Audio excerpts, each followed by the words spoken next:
When we say grow with Gray, we mean Gray gets you where you want to go. With more than 100 markets and top-rated stations from coast to coast, you will find the perfect fit. Cover the nation's biggest events, create award-winning content, and tell stories that matter to your community. Gray invests in investigative journalism, a culture of asking questions and finding solutions. Gray's growth-focused, customized training is designed to help you succeed and get you to the next level. Gray knows you deserve the best benefits in the business. Seriously. And bosses who understand work-life balance. So get noticed, get going, and start growing. Grow with Gray. Hi, everyone, and thanks for joining us for this webinar where we're going to talk about Reels tonight. My name is Jennifer Dale. I'm Vice President of Recruiting for Gray Television, and I'm super excited to talk with you about what we're looking for in a Reel. I'm also very excited about our guest today. Jennifer Martin, who's our news director at WCSC Live 5 in Charleston, and Rex Barber, who is our news director in Knoxville. Also here with us are Stephen Cruz and Nicole Karros, two of our talent acquisition specialists. I know Rex and Jen do a great deal of hiring and have pretty strong opinions about what they're looking for in their reels. We're going to take a look at MMJ reels today, producer reels, and meteorologist reels. So let's talk a little bit about the goal of a reel. Jen, why don't you kind of talk about what you're hoping, like when you first open up a reel, what do you feel like the best goal of it should be? I think the most important thing in any reel is that it is reflective of the job that you are applying for. A lot of times I see reels from young people who are applying to be an MMJ, and there's a whole lot of anchoring right there off the bat because, whether that's their ultimate goal is to be an anchor or because they think that gives more gravitas or shows a range. I don't know. Same thing with sports versus news. If you are applying for a sports job, a news job, and your reel is all sports, that's a problem. Your reel, if you're applying to be an MMJ, I would like to see a reel full of you being an MMJ, a news MMJ, rather than other things, because I will assume that your heart lies with those other things rather than the job you're applying for.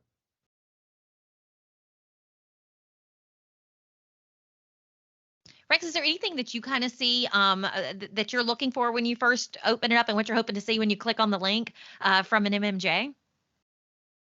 Well, I agree with Jen. It needs to be tailored to the job that you are applying for. If you're an MMJ, you do need to be showcasing that. If you're coming right out of school, I would make sure that it's your best work and show that really quickly. I need to see that within the first 10 seconds. I have a lot of things I'm doing each day. I know most news directors are like that. And we pretty much made our mind up pretty quick if this is something we need to keep, investing our time in. And when I say put your best stuff at the front, that means, not just the best story you think you've done, but also make sure that it's the story where the sound wasn't messed up, the lighting wasn't messed up. If you've got to go back and do another story again, I would suggest doing that because, I want to see your best stuff. It's like your resume. You're putting your best foot forward, and that's what we want to see. And truly, for any reel, be it a lot of that's good advice for your best stuff forward, be it a meteorologist, be it a producer, be it for an MMJ. We're kind of looking for the exact same thing, no matter the position. We're all about storytelling. If it's a reporter, the story that you're telling that day. If it's a producer, you're telling the story of the day through a newscast, the day's story. And if you're weather, how do you tell the weather story? All of them, you need to be compelling on camera. You can use, you have to communicate the story, not just be seen. You want to prove that you can handle a changing situation. The example is breaking news or weather. Those are both situations where you'd have to be able to do that and know your and know your strengths and be professional. The number of outfits that would have been more suitable perhaps for a night on the town than on a professional reel have nixed many a candidate in the past that I had been considering hiring, mainly because I kind of wonder if it's a judgment issue. If you don't really know, if you think that this is a good idea, what else are you going to think? So you want to put your best foot forward. So do's and don'ts for reels, capture attention early and hold it. So Rex, about how long do you watch a reel before you make a decision if you want to continue? I'm usually, by the time I'm 5 seconds in, I need to have formed some sort of opinion, and then that determines whether I go for another 5 or 10 seconds. Sometimes I see a reel that starts out and it hangs on the person's name and contact information for 10 seconds. If I want to find that, I can go back and pause it, and go from there. But I need to see you and what you're doing and how you're telling stories really early on. Jen, are you about the same? About the same. The recruiting team, we may hold out for a little bit longer because we're recruiting for a whole bunch of different positions. But truly, the story of the day here is you need to make a good impression pretty quickly. Do a montage. I like to see, I'm a former news director. I like to see about, 5 to 7 stand-ups that help push your story forward. I don't want to see that you can walk and talk at the same time or stand in front of things and talk at the same time. But let's talk about how that stand-up can push the story forward. And then do keep it updated. We do want to see your best stuff, but we also want to know what good stuff you've done lately, and then and highlight your strengths. If you're really good at one particular thing, like let's say if you're really good at ad-libbing with breaking news, I would try to make sure that I would put that on there. But don'ts, Jen, like what's your biggest don't for if you're looking at an MMJ reel? Honestly, I feel like my 2 biggest don'ts we've already talked about. Don't come in your club clothes, and don't put things that have nothing to do with the job you are applying for. I mean, honestly, we got them out there early, but those are my well, definitely worth repeating. And honestly, one other thing, like your mileage is going to vary depending on your news director. I can only speak for myself. I don't like stand-ups that are cute to be cute, or like you're just trying to show me that you know how to double or triple yourself. It's interesting. I really hate when people show themselves 4 times in the screen to show that they can do that. But I actually just saw a reel for the first time where someone tripled themselves, but it was actually part of the storytelling and it was very impressive. So don't do things just to do them. If you're going to do something, do it because it makes the story better or it tells the story better. Same thing with the 6-part filling up your gas tank stand up. Hey, Jen Martin, real quick, before we get off of this, you talked about appearance. We get a lot of questions, and you've had a really good answer before about this, about changing hairstyles and the discussion and debate on hairstyles. Yes, so that is something that really speaks to me. And a lot of, especially women of color, ask the question about whether they should have changes of hairstyle in their reel. And my answer is that depends entirely on if you plan to change your hairstyle when you are on the job. So if you need to do braids sometimes, or you just need to do natural, or just like however you need to change up your hair to keep it healthy, if you intend to do that on the air, do it in your reel, because the news directors who are going to have a problem with it when you're on the air, probably you'll know that when they ask you questions about it in your interview. So if they don't have a problem with it on your reel, they are unlikely to have a problem with it if they hire you. So that same principle would apply if it was someone that for say has brunette hair and wants to change to blonde. They need to go ahead and have some blonde in that reel as well, so that the news director sees that and knows up front. That's the question we get asked too. Your reel should look like you. And so like if you've had some vast change in appearance since you made your reel, I would like to see what you look like right now. because that's what you're going to look like when you work for me. I am so sorry, y'all. I have to dip out, but thank you guys so much for inviting me. Yeah, thanks for we'll catch you again on the next one. So, I mean, we talked a lot about, some of the do's and don'ts. I mean, it all comes back to when it comes to we get a lot of questions about hair, dress, tattoos. Talk with your hiring manager. The more stuff that you can discuss ahead of time and you both understand where you're coming from, into that, and just have that conversation ahead of time, so no one's surprised. You'll be better off as a candidate, knowing these things, and kind of knowing what your future boss feels about something, before they're your boss. So again, some more don'ts for the reel. Don't make the hiring manager dig for your reel. I get links all the time here's a link to my portfolio, and I have to, and the link to the reel is 3 pages in.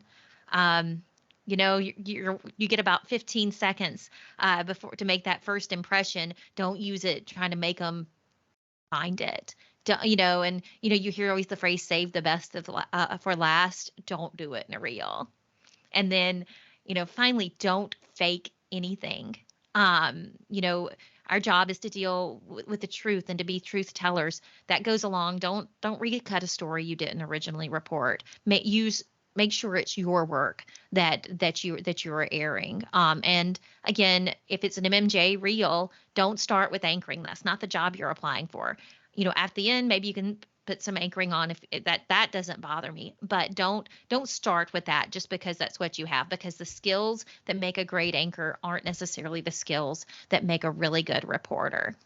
I'm going to move into some preferred ingredients of an MMJ reel. Now, again, you don't have to have all these elements. These are just if you're one that you're really knocking out of the park. Breaking news and weather, just showing that you're versatile in that area. Hard news packages. Live in the field if you have that ability, and anything special or different.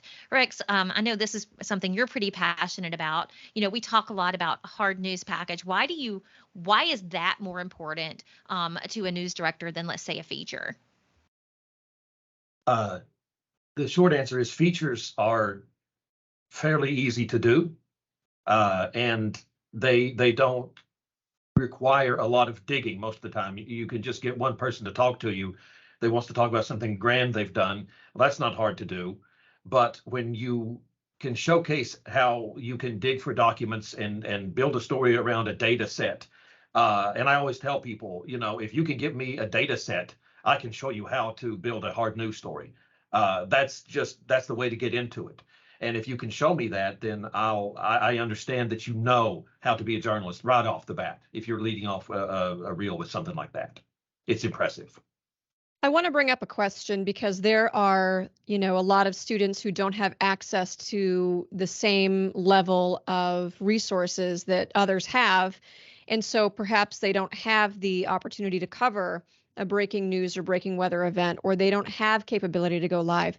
How would you suggest to those college students how to work around those to show that you can do that work? Well, I always tell people that, even reporters who I've been in markets where I've hired people right out of school and they didn't exactly know how to go about turning hard news. And I always say, governments do a really, really good job of keeping records of just about everything, and most of it's right online. Real quick example, I worked in Indiana, and that state I know keeps records of bullying incidents in schools.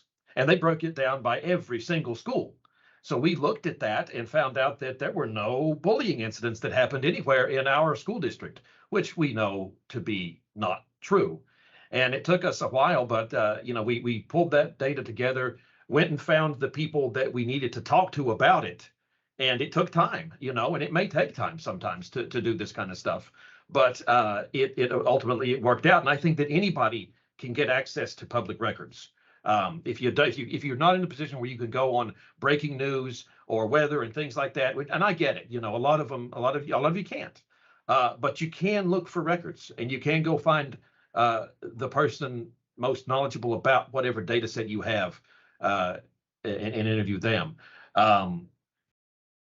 that's probably one of the easiest ways I think that you could do it. And honestly, if you do that, that tells me that you're willing to go and dig for stuff, which is just as valuable as being able to go out to a 10-car pileup on the interstate right beside the station. So what, if someone who's watching this and this, one of the questions we get, especially from someone who's just starting their career, is what counts as hard news? So Rex, what would your definition of hard news be? Well, I grew up in newspaper. I came up in the newspaper realm before I transitioned into television, and we did a really good job of covering meetings. And I know a lot of times when you bring up the notion of a public meeting or something, people their eyes kind of gloss over. But I always maintain, and I will always maintain, I think that a good reporter knows how to turn a meeting into something that's interesting to anyone. And I did it myself many, many times when I would get to some place and think, my goodness, this is dry. But you just start talking to people and you realize that you can turn something into a hard news story. For instance, huh?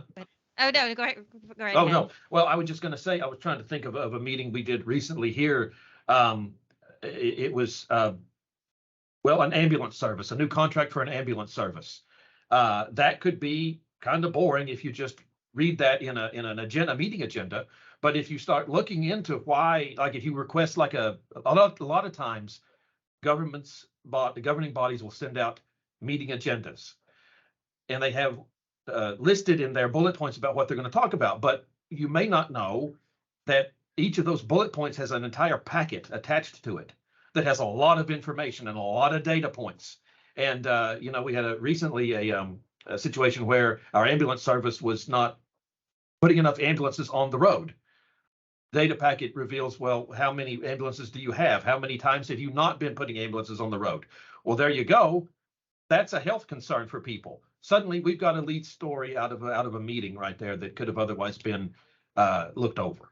And that's probably a great topic for one of these sessions in the future is how to cover a meeting and make it interesting, because the business of the people are often done at county commission meetings and city council meetings. And quite often they end up as boring television, mainly because people think that that's the story is the meeting, and truly the story is how what's happening in that meeting covers a life. And there are so many gems to be found in agenda packets, which sounds like the most boring thing ever to look up.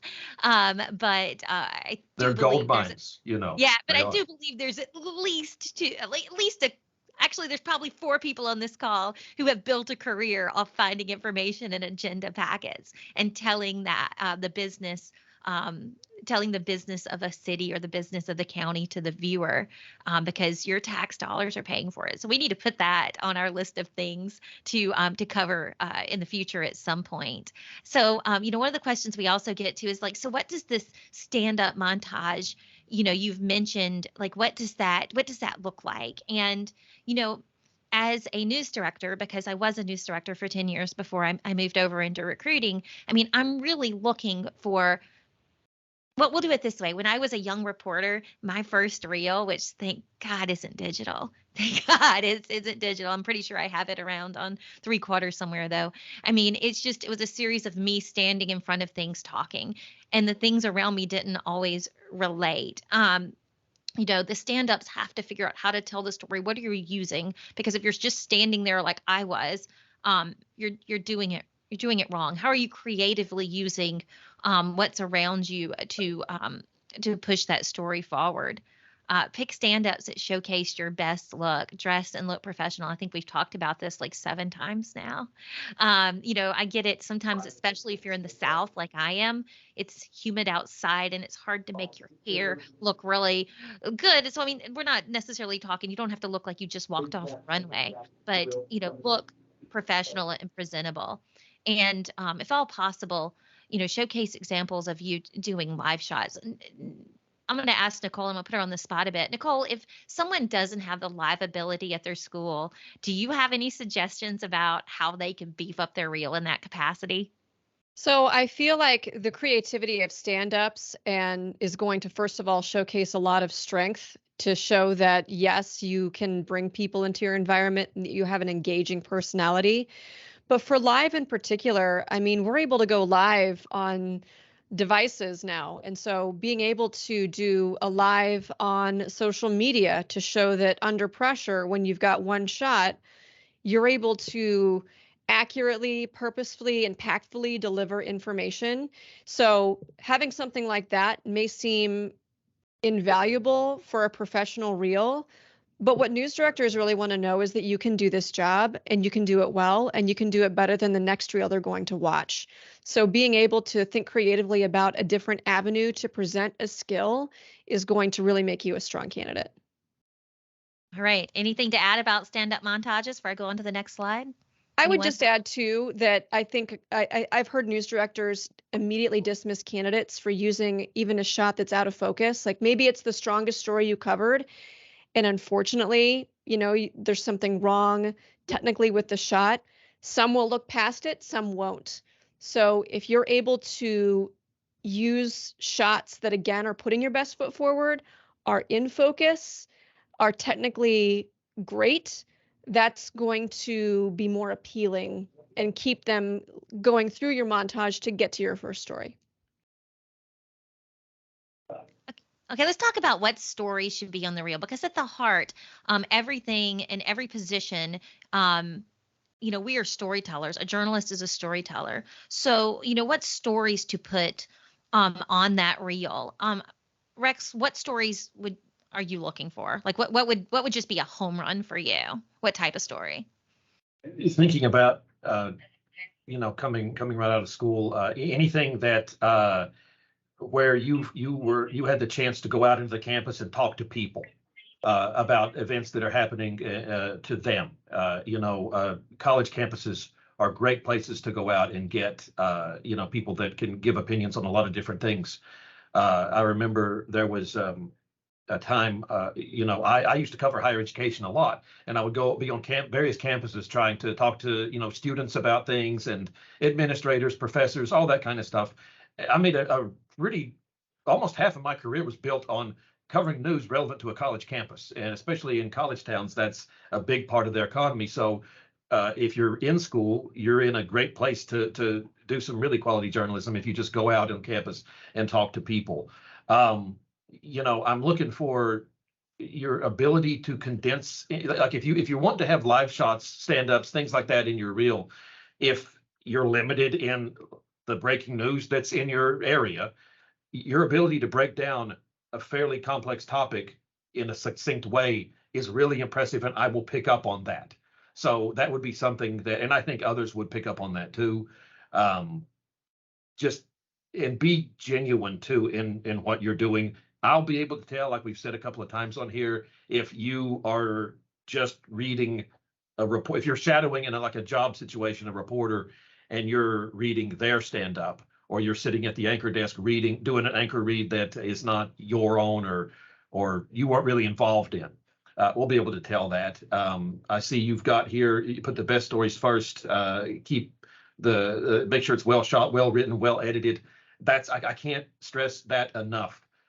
I have seen so many reels where it seems like it's just what they had at the time, and they didn't think maybe I could go out and do something else to complement this. And one thing I will say, make sure you're put together. If you're wearing a tie, make sure it's cinched.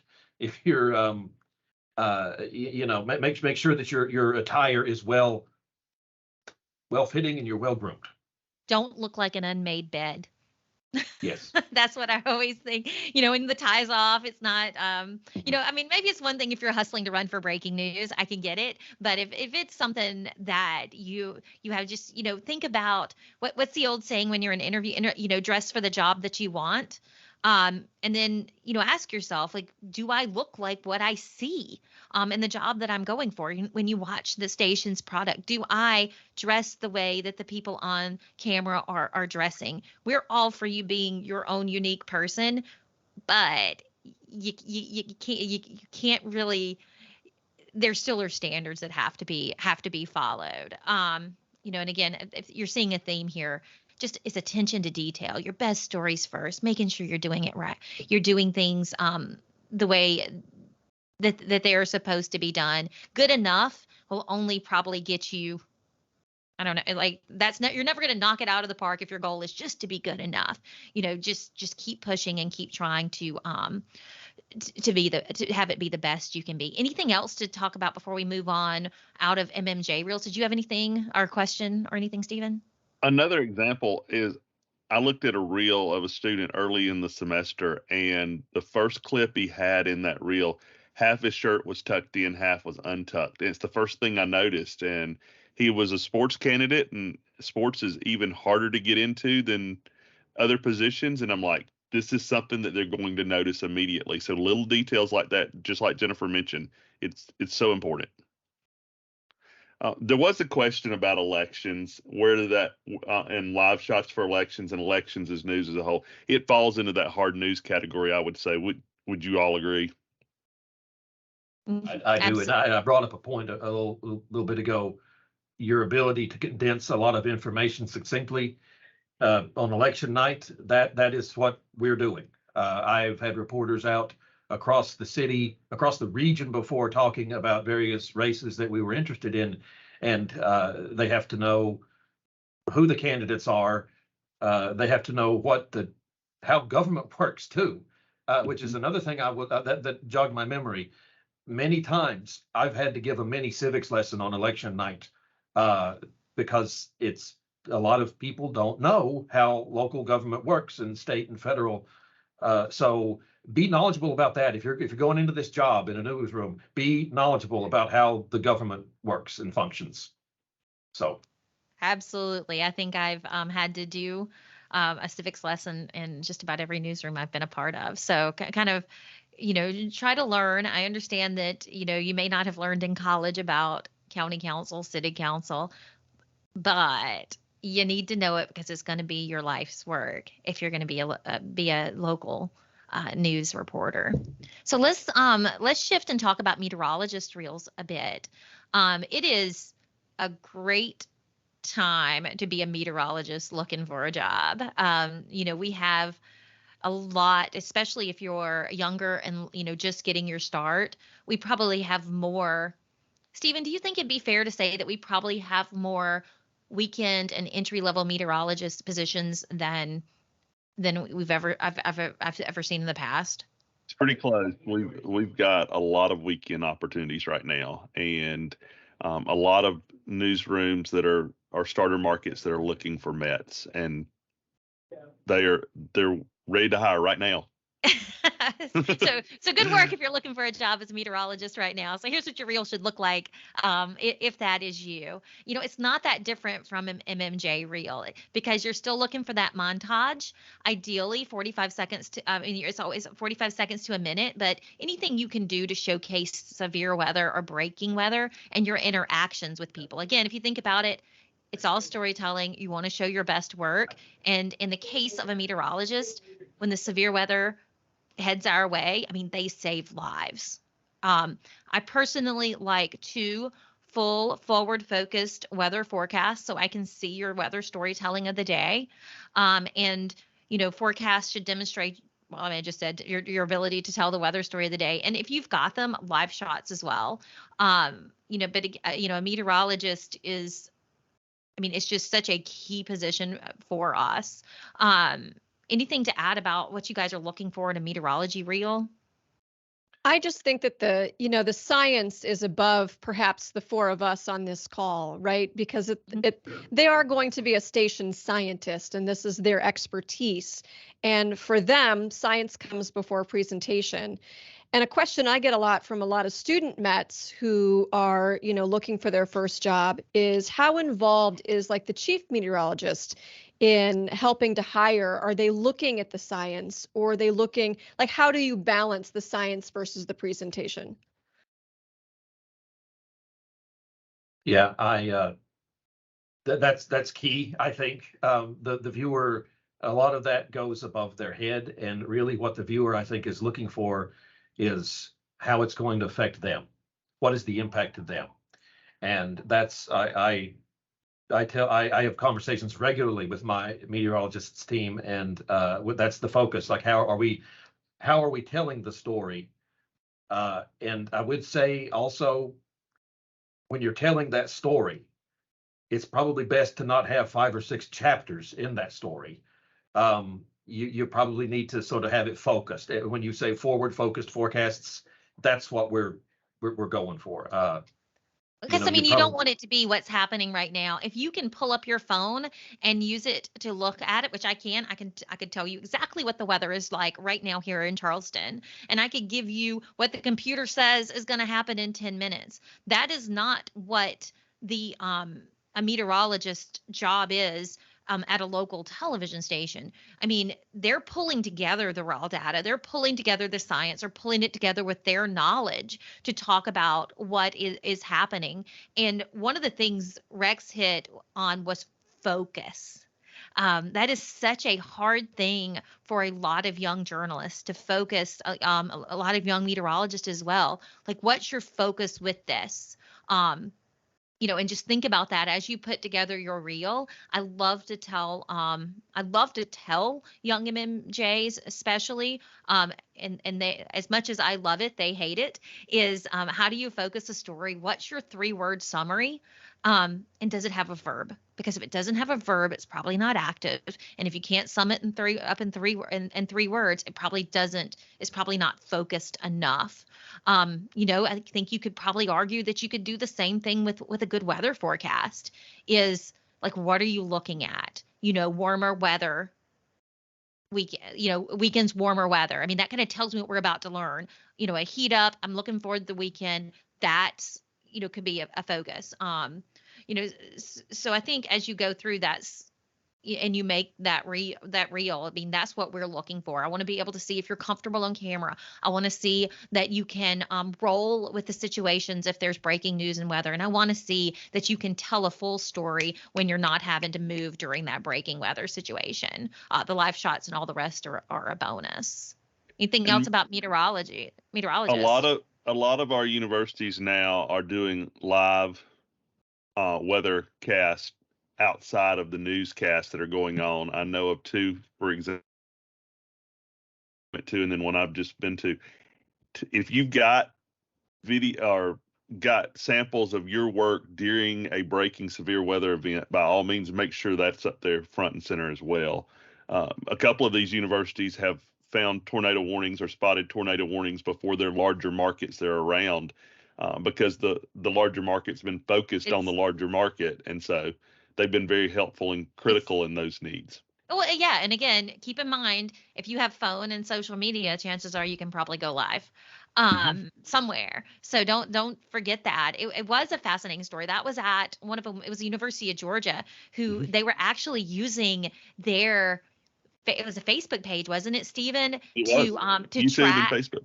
Yeah, YouTube and Facebook to track severe weather for that local community. And they were in a smaller and just focusing on the small area that they served. Whereas, Atlanta is a huge, huge city. And it's not that Atlanta wasn't serving them. Atlanta just had a really larger picture than the University of Georgia team had the ability to do. It was a great use of social and digital for weather. It was. So yeah, use that on your reel. I mean, I could tell you they had Stephen and I hooked with what they were doing there.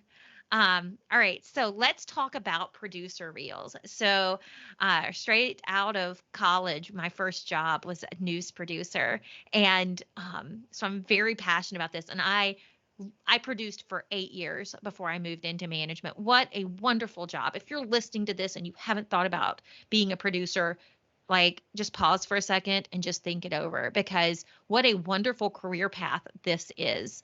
And you can make really good money straight out of school with this. I always tell people, if you love to write and you're a little bossy, you too can become a producer. But a producer reel, I like at least one well done newscast.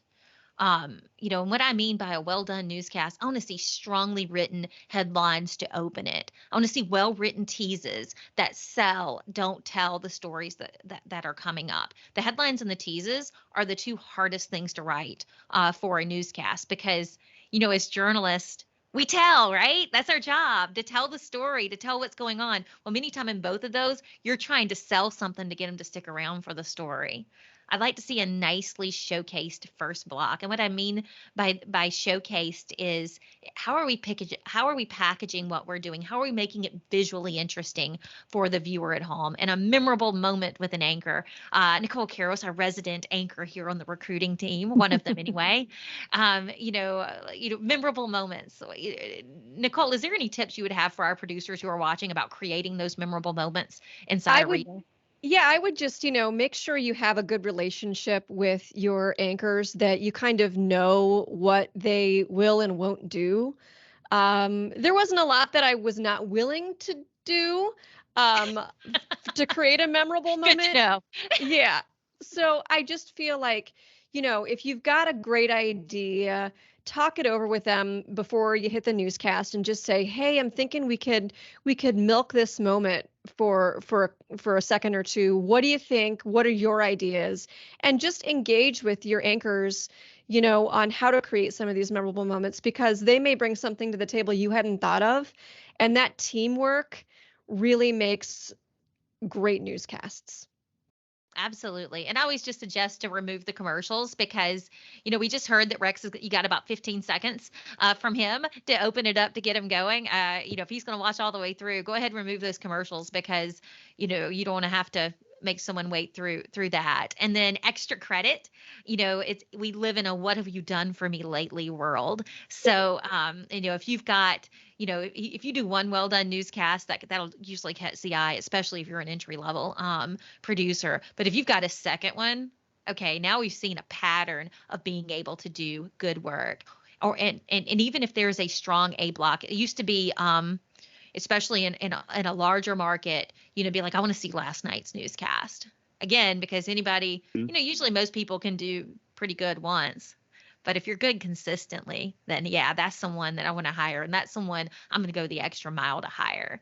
Any feelings about hiring producers that you want to share, Rex? Well, I agree with everything we've got here. Headlines and teases; those are things that I'm on all day long with my crew here. And we want a nicely paced show, and that's done in different ways. There's all kinds of tools you can use. I would just suggest use what is available to you in your studio to make it as different and as engaging and as dynamic as you can. That said, when I'm watching a reel for a producer, I'm looking to see really how strong of a writer they are, if they're willing to, do some things that are a little dynamic, but also that it's going to be apparent to me the way it flows is, do you know how this works? Can you stack well? Are you communicating? Does it appear like you're communicating well with your anchors? And if it appears that you are, I'm probably going to be giving you a call. That's a great. What a wonderful. You name. Gosh, like what a wonderful place to start, where you get to, engage with the anchors and every member of a team. You work with the reporters, you work with the anchors, you work with meteorologists. Like you touch everything, and you get to package it into half an hour of telling the day's story. I can't speak highly enough to how much I loved being a producer and how I sometimes longingly think of the days that I was responsible, like I was just responsible from 5:57:53 to 6:26:45. That was that as long as I got that on the air and it was good that day, then my day was a success. Becomes a far different story as you move up, and producers generally move up or have the ability to move up very quickly into management, into larger markets. I know I came up through producing. Stephen was a producer as well. Both of us became news directors after doing that. That doesn't mean it's the only way to move up within our company. Rex is a great example of that, but there's so many wonderful opportunities for producers. We've talked about this next. Oops, sorry. Did you have something? I was just going to say, I'm sorry, Stephen, were you talking or? Well, we had someone ask recently about breaking news and special events as a producer. By all means, we know in a college station, you're not going to get to do a lot of breaking news type things, but I'll use University of North Texas, for example. Every year they do a Texas State Fair special out at the Texas State Fair. So that would be a great, if you're a producer that produced that newscast, by all means, put it out there to showcase that you have been able to do a live in the field type show.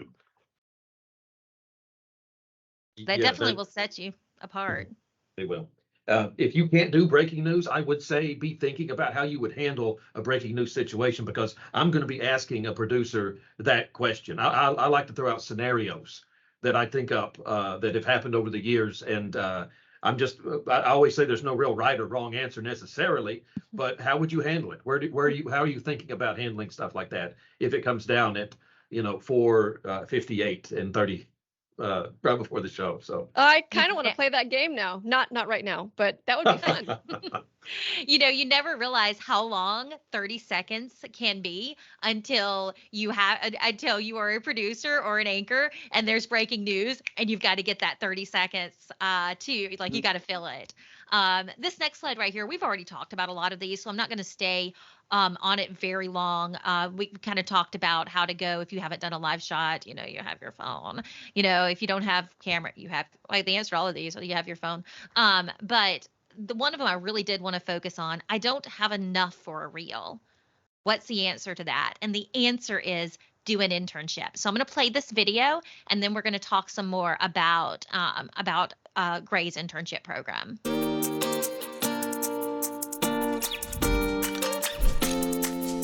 Was very challenging but hands-on.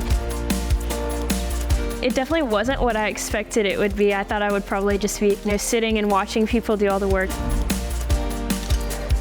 I have never done anything like this before, actually pitching stories, going out and getting B-roll myself, making the interviews, doing the contacts, and then editing the packages. I was actually put into doing the work of a reporter. I had to come up with my own pitches and follow through on those stories, make my own contacts. I'm able to use some of the materials I made here for my reel. With the help of several people who work here, I learned how to make my stories look so much better than I knew how to do before I came here. My grade mentor told me that internship is your longest job interview. And I say, if you want to know what it's like to actually work in that profession, then do that job at Gray.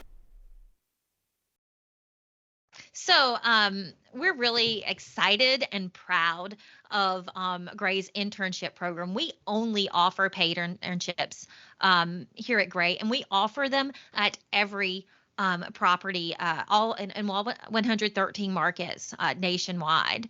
And in 2024, we will be expanding it. We do them as well, and not only just news, we also do sales internships, and we also do marketing internships, but most of our internships seem to fall under the news umbrella. Rex, could you walk through, I know that you guys just had a couple of interns through VLT that were really, really active. Could you tell me a little bit about what they did? Yeah. In fact, they're wrapping up here today. One of them, her last day is today, and she's going out and turning a package for us today. And she's in a VOSOP version of that package.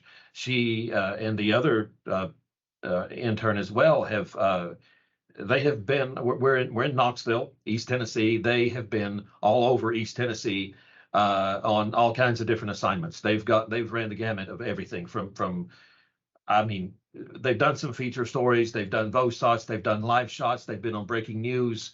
They understand how to put how to interact with a rundown. We use ENPS, how to get their stuff in there. They understand how the day flows. What you have to do to get from the editorial meeting to making it be on air. And there's a lot that goes in between that. And There, in fact, the intern whose last day is today, we had one package idea. She left the editorial meeting thinking that's what she was going to do, and then things don't go the way you think they're going to go, despite your best efforts. And then so she gets put on something else, and it's coming together actually. So and then that can happen, and it does happen, and it's good to know that you have to be able to change on a dime. And one intern, I will say, a good example of how she learned how fluid and dynamic this job can be. We had her going to interview somebody in downtown Knoxville. I don't even remember what it was about at this point. It was weeks ago. But I do remember the big thing that day was that we had wildfires popping up all over the region, and we were really dry, and we've gotten rain now. But she was sent from one end of Knoxville an hour to the other end of town, past town, on a wildfire that had burned down a few homes, and to meet a reporter so he could go live. She was running the TVU live backpack for us, and it's just she really got a good education about how things can go in this job, and I would say it's invaluable to her. Well, and it's also invaluable in the fact that I truly believe in my heart of hearts that the key to stopping burnout in these first jobs for young reporters and producers is the knowledge of what the job truly is, and and as an intern with Gray in particular, because we only do paid internships, you're considered a Gray employee. So what that means is you can pick up the equipment, you can touch, you can hold everything. You can, if you're hired in as an MMJ intern, you could drive a vehicle, you can hold a camera. Whereas if you are in an unpaid internship, by law, you can't really do anything more than watch. But if you're doing it, you understand what you're doing. This is not an official stat, but from what I get a pretty good view of what interns, how they come and go in our company. And I would say if a third of our interns that we hire are not seniors, they go back to college and continue their education. A third of our interns generally kind of are like, okay, this isn't what I thought. I think I might want to try something else. Maybe it is within our business. Maybe it's something along those lines. So a third of our interns have the knowledge that maybe this isn't for them. And I'd say a third of our interns walk away with a job offer. So I mean, honestly, out of 2/3 of those, the one that go back to school, they do multiple internships with us many times. We've got some that are on their second and their third with us. And by the time they graduate, they have so much real life experience. In fact, that video that we watched, one of them will intern with us again this summer, and the other one will get a job offer. So, I mean, both of those went back to school, but we'll hire again. So this truly is the key to stopping, I think, young burnout. I can't name a single young person who interned at a Gray station or a local television station, took the job and burned out and didn't finish the contract. So with that, what would these internships are so highly competitive. I mean, we'll get thousands of applications for interns nationwide.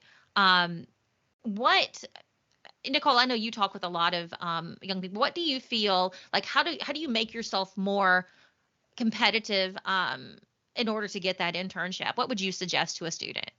That's a good question, because that's a question I think I heard at every school that I visited this past fall. Oh, good. It means you might know the answer.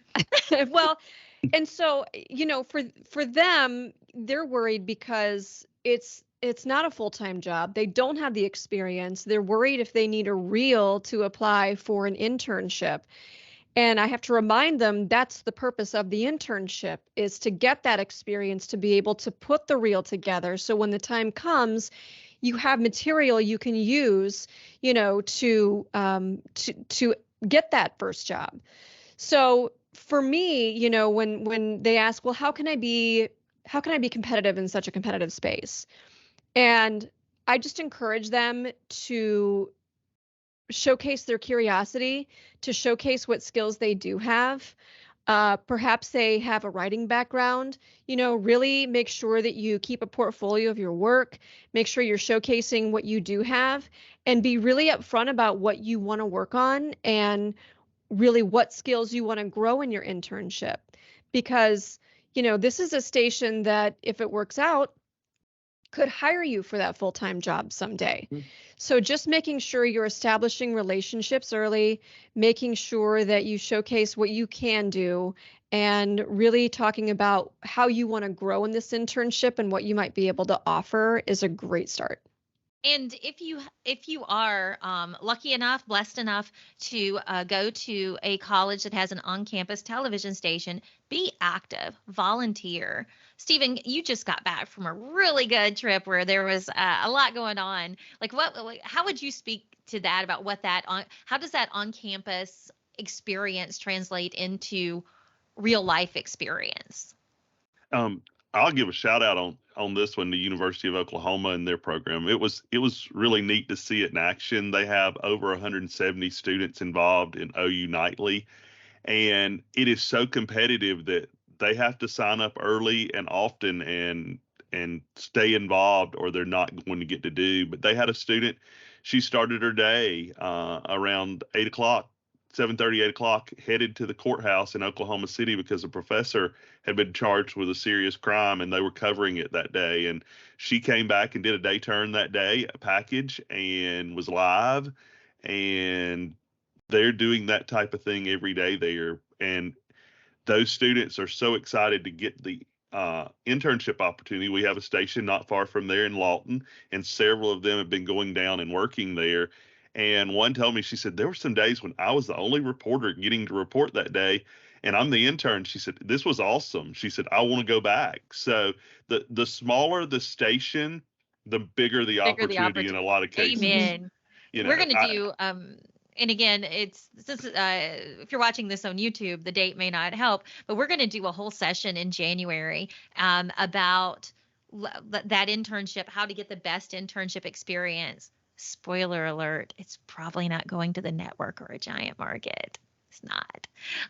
But like what's going to help you in the future. So we'll talk, so keep in mind keep on this channel for that, as well as GRSH I wanted to talk about what is the recruitment team's website, GRSH You'll find links to apply for your internships there. You'll find links to all of our upcoming training webinars. These are things that we put out into the world that we feel really passionate that it is our job to help make sure that we are raising the next generation of journalists. That is why we are all spending our time doing this, is making sure that we are helping as many people as possible. Again, because journalism is so integral to our democracy. GRSH where you will find all of our upcoming webinars, this YouTube channel and social media channel, where you'll find links to the ones that we've recorded.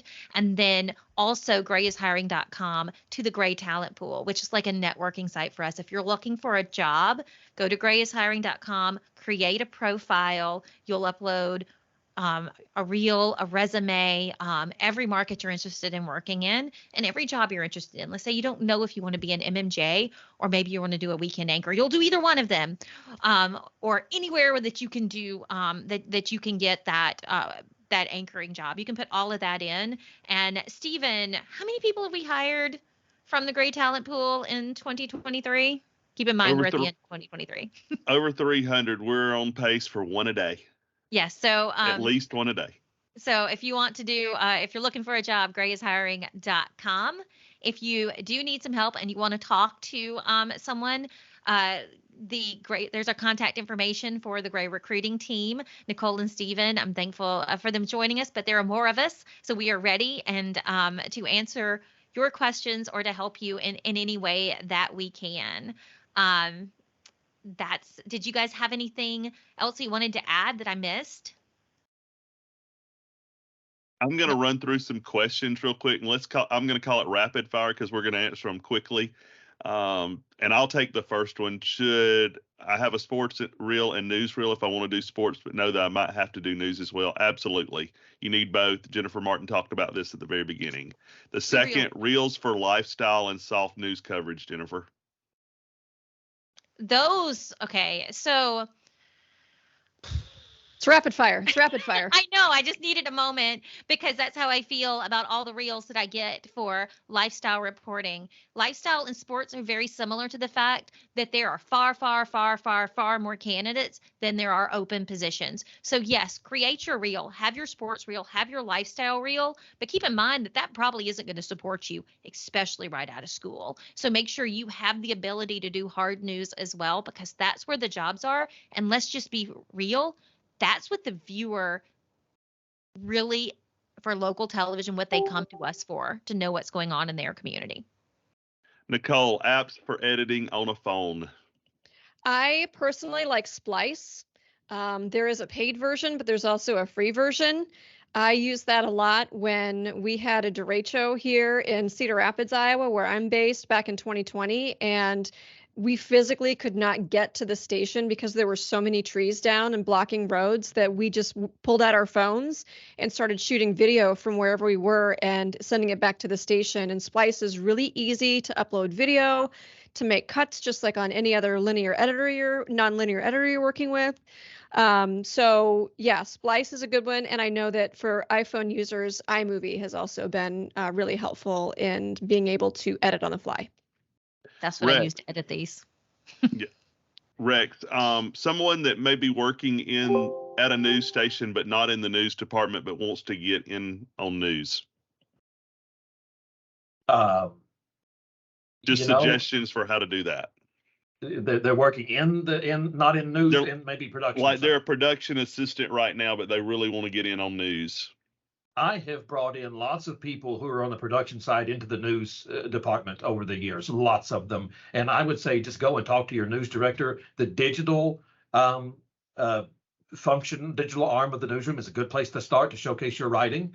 In fact, most recent station I was at, I had several people from the production department come say they wanted to work on their writing and hone their news gathering skills. And I would give them, calls to make, beat calls. I would give them news releases to write up and post. And, we see where that goes. I've put people into producer roles from production before, photographer roles. So go and have a conversation with your news director. We tend to like initiative. And if you're willing to come out and have a passion for something, that's half the battle. Okay, internship versus college experience. How would you set this up? I'll take it. We just want to see your best work, period. Whether it's at your internship or at your college station. How many packages should be in a reel? How long should it be? Again, 2 packages at least. And then 5 to 7 minutes is ideal on that. Jennifer, what is the definition of a bad reel? I think a bad reel is something that isn't relevant. It's badly shot, meaning it's blurry. It's maybe the camera's shaky. You didn't use a tripod. It's covered. It's stuff that and the stories that are featured in it are either your information is grammatically incorrect, factually incorrect, or just bad storytelling. And you're doing it while wearing incorrect clothing. Actually, that would be the worst reel I could imagine. If all of those things are present, that is the worst reel I could possibly imagine. We've gone long enough, I think. We've got a lot more questions, and maybe we can do that as a second section one day, just answering these questions. We'll just do a whole session. Well, no, we're not going to. That seems like a terrible idea to ask me anything on one of these. But so no, we won't do that. But it's an interesting thing to ponder once this is how horribly that could go wrong. But thank you again, Rex. I know that you're super busy as a news director. Thank you for taking this time to talk with us. Thank you, Nicole. Thank you, Stephen, for giving this time to those of you and anyone who made it this far. Obviously, you really, really, really want to do this. So you should use that email and email us, because if you watched all the way to the end, I don't know, we deserve to work extra hard to find you a job. Thanks, everyone. Bye.